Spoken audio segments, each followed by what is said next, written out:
ఎందుకని ఇన్ని సంవత్సరాల తర్వాత మరి బయటకు వచ్చి మరి ఇప్పుడు పరిటాల రవి గారిని అంటే హత్య చేయించింది జగన్మోహన్ రెడ్డి అని చెప్తా ఉన్నారు. ఎందుకని అంటారు? ఇప్పుడు అసలు ఏం జరిగింది అక్కడ?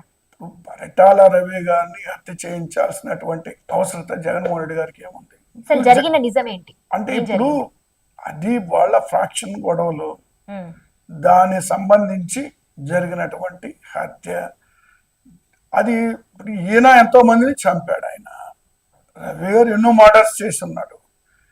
ఆయన అవతల వాళ్ళు వాళ్ళ గ్రూప్ గొడవలు, ఫ్రాక్షన్ గొడవలు, దానికి జగన్మోహన్ రెడ్డి గారి లింక్ పెట్టి ఆవిడ ఈ రోజు మాట్లాడటం ఏంటి అని నాకు అర్థం కావట్లేదు. ఈరోజు జగన్మోహన్ రెడ్డి గారి మీద విమర్శ చేసి నేను కూడా విన్నా, నేను టీవీలో వచ్చింది. ఆ విధంగా మాట్లాడటం దురదృష్టకరమైన విషయం. జగన్మోహన్ రెడ్డి గారు అలాంటి మనస్తత్వం అయినా, లేదా రాజశేఖర రెడ్డి గారు అలాంటి మనస్తత్వం అయితే, రాజశేఖర రెడ్డి గారు తండ్రిని, లేదా జగన్మోహన్ రెడ్డి గారి తాతగారిని, రాజారెడ్డి గారిని చంపిన వాళ్ళు నడు రోడ్డు మీద ఎలా తిరగగలుగుతున్నారు ఇప్పటికీ?